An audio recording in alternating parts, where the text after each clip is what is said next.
Let me make something very clear before going on with this, that I have great fondness for cows, particularly Jersey cows with beautiful eyelashes.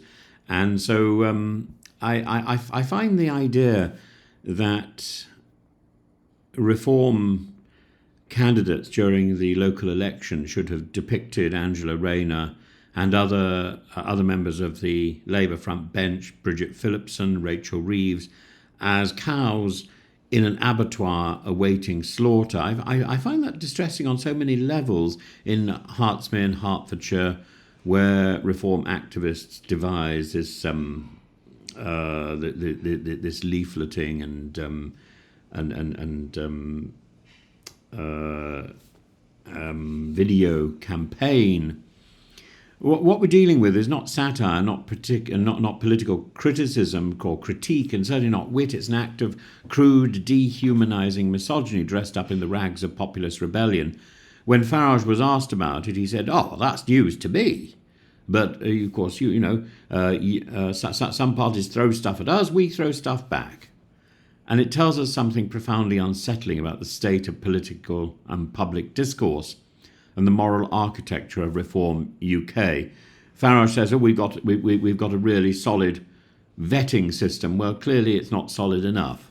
The image is grotesque in its symbolism: women as livestock, politicians as carcasses in waiting. It's not just describing people as cows, it's their destination which is so distressing. This mock abattoir scene in which the Deputy Prime Minister, the Chancellor, the Education Secretary are reduced to bovine figures destined for slaughter. It's not even a bucolic image. This is not political commentary. It's a visual threat laden with with implications of violence, submission and contempt at a time when we should be very sensitive to the threats to ministers and politicians in the wake of the Joe Cox and the David Amess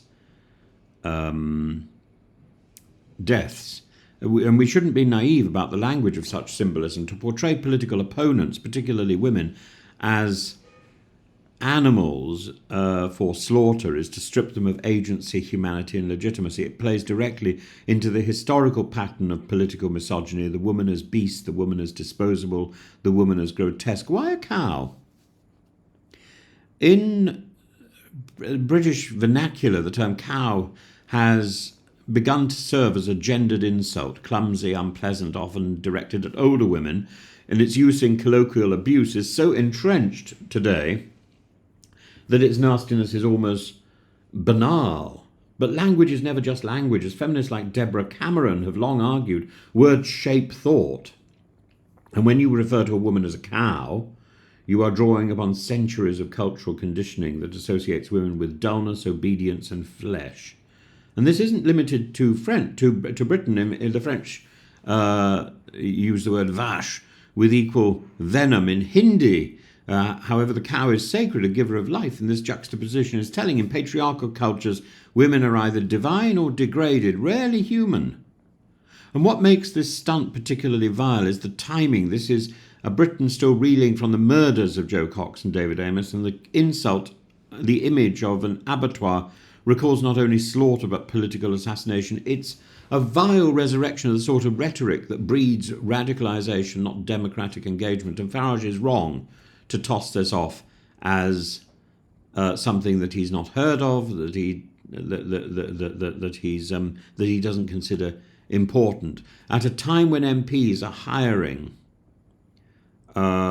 security guards and installing panic buttons, this is not a lapse in taste, as Farage airily puts it. It's a lapse in ethics. It's a failure of leadership and a quiet endorsement of the politics of intimidation. It's a vile resurrection of the sort of rhetoric that breeds radicalisation, not democratic engagement. And Farage's response, if you can call it that, is damning in its flippancy. If there's an odd lapse in taste, then I regret it, but it's kind of called politics. No, Farage, it's not. Politics is disagreement, debate, discourse, satire, not death imagery and gendered degradation. Both Labour and the Lib Dems have rightly condemned the image. The Lib Dems in particular drew attention to the direct link between such stunts and the erosion of democratic safety.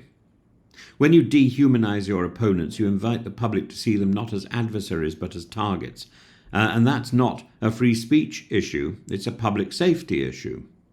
Reform UK must investigate the source of this stunt. Those responsible should be expelled from the party. Anything less is complicity. And the politics of Reform UK are not new. They are borrowed, bitter and bolstered by social media virality. And what is new is the moral cowardice with which this sort of behaviour is dismissed as just politics. I'm not shallow.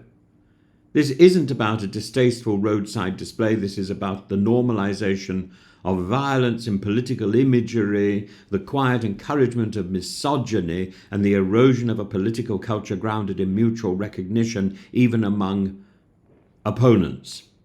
To call a woman a cow is bad enough. To depict her as livestock awaiting slaughter in an election campaign is beyond the pale.